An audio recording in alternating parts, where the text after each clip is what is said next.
的温哥华中文电台 AM550 的听众，广大的加拿大选民们，你们好，我是王丽，欢迎大家收听收看由温哥华中文电台与加拿大华裔投票促进会联合制作的《就差你一票》。Your vote is your voice. 谢谢。今天我们请来的嘉宾是李耀华 Michael Lee. Welcome. Well, thank you, Ali. Thank you for having me on. 新年快乐，恭喜发财。谢谢，新年快乐，恭喜发财。今天是初六嘛，要六六大顺，也是个好日子。那Michael 呢，一直是我非常想请来做分享的，因为呢，他的经历呢，我觉得是也很典型，也不算典型。他是从一个律师，然后来参选成为省议员。所以我的第一个问题就想问他，为什么他能放弃律师的职位来做省议员，来进行参选？因为他来选的时候很有可能还会选不上。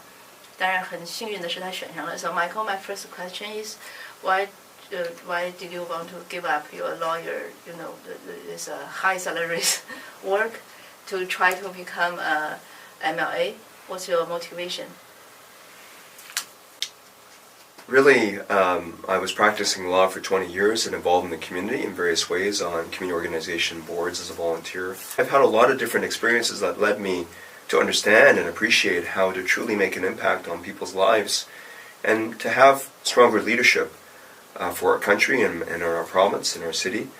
According to your answer, I think we have another question is about what's the Canadian's politician life? What's that mean? So politicals related to every person's life? It is certainly at the provincial and federal level.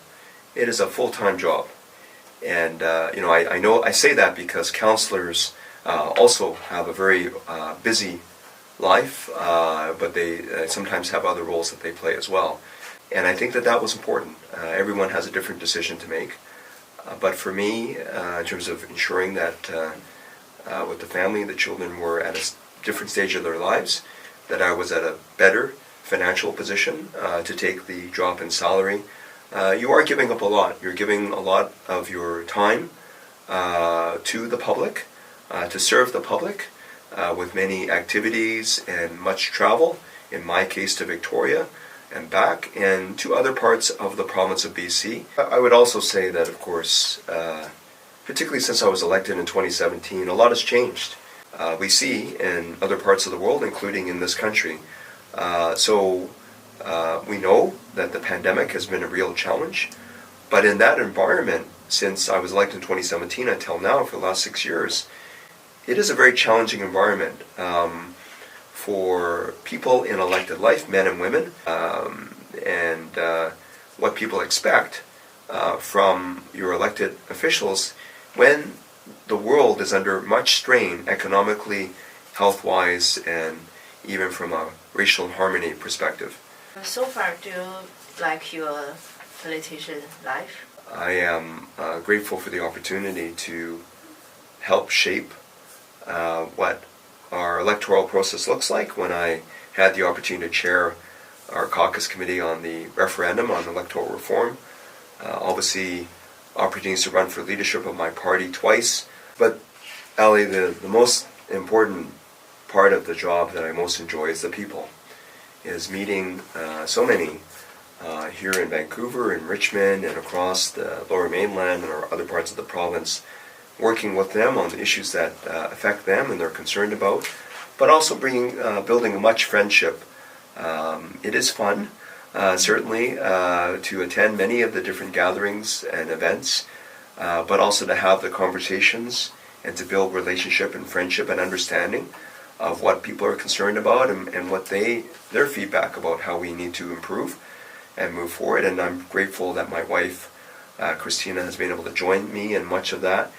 And I think together we've made a lot of friends here across the Lower Mainland and around the province, and we're grateful for that as well. I think that your job helps you to know the world well. So what's your suggestion to your children? I have 3 children, 2 daughters and a son. They're 30, 28, and 25. And we have encouraged them to be involved in community service. And they have been, like many young people, volunteering in high schools, in community organizations, in sports and arts and culture, many different ways that young people can get involved. And our 3 children are good examples of that. I think that they are, and perhaps partly because of what I do, but I would say, for example, my son, on his own, since he was maybe in grade 2 or 3 or 4, he would love to read the newspaper daily with his mom. And my youngest daughter, Andrea, works in an architectural design firm that has her dealing with many different types of social issues, in fact, including those that are important to members of the LGBTQ2S+ community and Indigenous peoples. Yeah, great answer. So I have another personal question to you. After your party's leadership's election, Kevin win the election, become the leadership. Suddenly you become to his supporter. You help him. So why did you do that?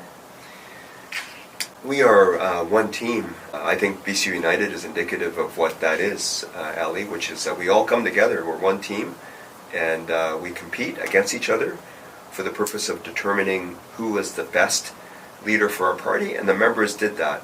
They did that in 2017, 2018 when I first ran, and Andrew Wilkinson was selected. Kevin had run before, but I certainly know what is at stake here. I believe that Kevin has come out of this in a very strong position, that we have a great opportunity to provide a better alternative to the province. That's the reason why I have worked quite closely with Kevin. You know what? I learned a lot from your experience, from this experience. Yeah, and thanks for sharing your thought with us. There are still 1 or 2 minutes. You can say something to the audience. What do you want to say? Yeah, please. Well, I know that we were talking before the interview about something even more personal about my journey and what I've seen growing up here. But I'll tell you one thing, that the reason why I do what I do is my father. When I was graduating from high school in grade 12, I went to an independent boys' school, Vancouver College. When I came home, I told him that I won an award, co-won an award, Student of the Year award. He looked at me and he said, this is a fellow who, in 1953, had left Hong Kong behind him, learned to ice skate, become a Canadian, did many things, worked multiple jobs to support himself through school and his brother. I thought he was fully Canadian and fully welcome in the community, and he was. But in his head, he wasn't. And so why did I know that? He looked at me and he said, I never thought they would give an award like this to people like us. That was 1982. It was 29 years after he came to Canada, and I was very surprised by that. But it just demonstrated to me how much he's faced and how much it's limited. So for me to step forward and do what I do, we break down through many barriers. And I think it's very important that when young people look at, and many of their questions today, look at the opportunities in front of us, that's part of why I do what I do, is to ensure that, because I know you're very committed to this, we encourage others to step forward and vote for others. That's why I do what I do, because I feel like we have to enlarge our thinking and understand we can do anything in this country. It should be a fair country for all of us. So great that we have this chance to have a talk today. Thank you so much. 那住在大温哥华的听众朋友呢，你可以在每周六傍晚7点半打开 AM550温哥华中文电台收听我们的节目。同时，请您关注温哥华中文电台的公众号“温哥华中文之声”，每周您都会收到音频、视频的在线试听推文。谢谢大家 ，Thank you。谢谢 ，Thank you, Ellie.